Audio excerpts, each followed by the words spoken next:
في يوم من الايام فرده من فرد العربيه دخل فيها مسمار، فرحت عند بتاع الكاوتش فاتفاجئت ان عنده المنظر اللي انت شايفه ده.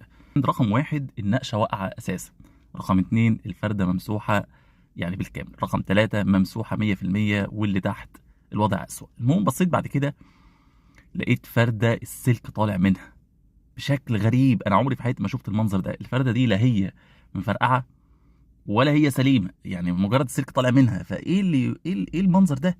فببص يميني وشمالي وبتلفت الاقي المنظر ده قدامك. طبعا انت عارف دي العربيه الرسميه للافراح والزفه في مصر. ببص برضو الناحيه التانيه لقيت دي من غير نمر اساسا، فعرفت ان دي عربيات بتاعه زفه. طبعا انا طول عمري بشوف العربيات دي على الطريق وبستنكر اللي هم بيعملوه، بس عمري في حياتي ما تخيلت ان الكاوتش اللي بيطلع منهم واصل للدرجه دي، وان الناس اللي راكبه وعماله تهيص مش مدركه الكارثه اللي هي قاعده عليها، ومش مدركه ان العربيه دي ممكن تتقلب في اي لحظه، او ان العربيه دي ممكن العجله دي تفرقع فهو يموت او اللي غير يموت. فدي كارثه محققه، واعتقد ان دي حاجه ما ترضيش ربنا ان حد يمشي بعربيه بالمنظر ده. وطبعا استعلمت عن سعر الكاوتش ده، لقيت الفرده حوالي 200 جنيه. فانت حياتك على فرد ب 200 جنيه. طبعا شغل جنان. طبعا الفرده واقفه فعماله تحتك زي ما انت شايف، واللي قاعد عمال يهيص مش مدرك القنبله الموقوته، غير طبعا العربيه اللي كان هيدخل فيها العربيه تريلا، مش مدرك القنبله الموقوته اللي هو قاعد عليها.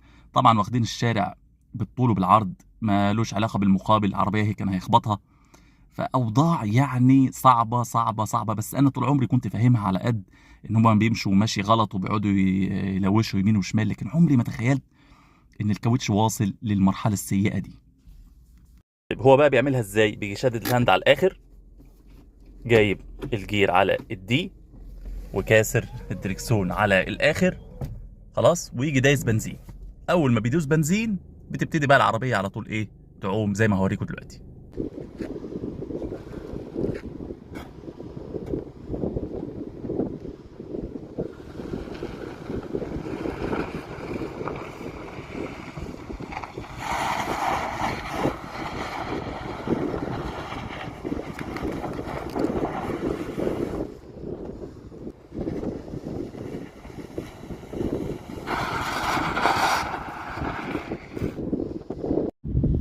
طبعا التصوير على تراب، فالتاثير اصلا على الكاوتش مش كبير. لكن بص كده على الناحيه دي، خدت بالك اللي الفرده كانت واقفه فيها. بتفضل طبعا الفرامل اليد مشدوده، فتفضل العجله واقفه على الحته دي، فيبتدي يحصل تآكل. طبعا بيبقى اسفلت كمان بقى وتراب وكل انواع الطرق، يبتدي يحصل تآكل في الناحيه دي، ويفضل طبعا بتبقى العربيه محمله كمان، في ناس راكبه فيها، فبيبقى الوزن تقيل قوي، فيبتدي الكاوتش يفضل يتآكل يتآكل لحد ما السلك ايه يبان. يعني زي ما انا وريتكم او هوريكم. طيب وايه المشكله؟ المشكله ان انت في خطر كبير، لان انت لما تبقى العربيه وصلت للمرحله دي فانت حضرتك حياتك في خطر، حضرتك حياتك في خطر. وزي ما شفت ان اهم شيء او الجزء الاساسي اللي ماسك العربيه هو الكاوتش اللي ورا مش اللي قدام، ده اللي ليه الدور الاكبر في ثبات واتزان العربيه.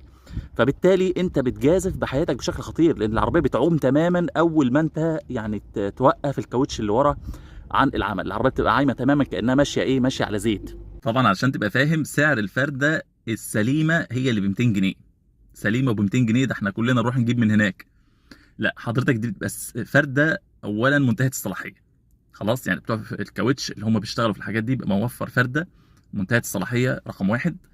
رقم اتنين بتكون فيها مشاكل بقى، ضربه سلك مش عارف ايه. فالمهم هو بيبيع الفرده 150 جنيه 200 جنيه، فهو بيلم العربيه كلها، بيروح يغير طقم الكاوتش كله ب 800 جنيه. يعني اصلا من غير هو ما يشد هاند ولا يلعب بالعربيه يمين ولا شمال، هو العربيه ماشيه ب 800 جنيه كاوتش. كاوتش منتهي الصلاحيه. ما هو طبيعي، هو واخد في الزفه دي كام، 2000 جنيه مثلا، مش هيحرق كاوتش هو ب 18000 جنيه. مش هيروح يجيب مثلا ميشلان ولا جودير ولا، لا لا اكيد مش هيعمل كده يعني. فبرضه لو فكرت فيها هتلاقي ان هي منطقيه. فبيلم العربيه ب 800 جنيه ويبتدي يحرق الكاوتش. فطبعا الزفه بيطلع منها حوالي من 800 جنيه ل 1000 جنيه، تقل او تزيد. كاوتش فقط ده بيكون باظ تماما. فاللي انا عاوز اقوله ان الوضع صعب، الوضع حقيقي، المشاركه فيه خطر على حياتك، خلاص. وزي ما بقول في ناس كسبانه حياتها في كيس شيبسي، فانت مش خايف على نفسك، خايف على اللي حواليك، لان انت المسؤوليه دي مشتركه. فتلاقي واحد فاتح لك الازاز وقاعد على الباب ومش عارف وشغال تنطيط يمين وشمال، ولا مراعي نفسه ولا مراعي غيره. فانا واحد من الناس ببقى ماشي على الطريق، فانا ذنبي ايه؟ ذنبي ايه ان واحد عمال يتنطط يمين وشمال ومعرض حياته لخطر ممكن تاذيني انا كمان؟ فالهدف من الفيديو مش مهاجمه حد، انا بطبيعتي ما بحبش اهاجم حد.